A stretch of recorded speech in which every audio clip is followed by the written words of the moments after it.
চামড়ার মোজার উপর মাসে করা জায়েজ আছে, কিন্তু চামড়া ছাড়া সুতা বা পশমের তৈরি যেসব মোজা সচরাচর পাওয়া যায় এর উপর মাসে সহি নয়। তবে সুতা বা পশমের মোজায় কিছু শর্ত আছে, সেগুলো পাওয়া গেলে তার উপর মাসে করা জায়েজ হবে।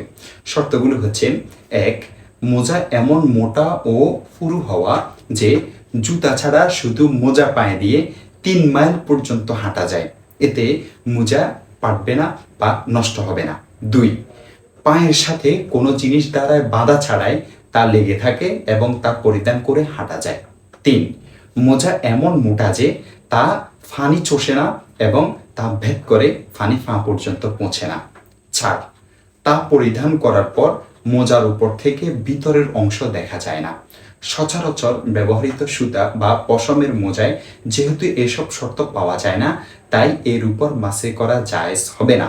দেখতে পারেন জামিউ তিরমিজি 1 নং খণ্ড 15 নং পৃষ্ঠা, বাদাইউস সানাই 1 নং খণ্ড 83 নং পৃষ্ঠা, আল বাহরুর রাইক 1 নং খণ্ড 182 নং পৃষ্ঠা, আব্দুল মুখতার 1 নং খণ্ড 269 নং পৃষ্ঠা, আল মুহিতুল বুরহানি 1 নং খণ্ড 343 নং পৃষ্ঠা এবং 344 নং পৃষ্ঠা, ফাতহুল কদির 1 নং খণ্ড 138 নং পৃষ্ঠা, শরহুল মুনিয়া 120 নং পৃষ্ঠা, মাজমাউল আনহার 1 নং খণ্ড 75 নং পৃষ্ঠা, আন নাহরুল ফায়েক 1 নং খণ্ড 123 নং পৃষ্ঠা।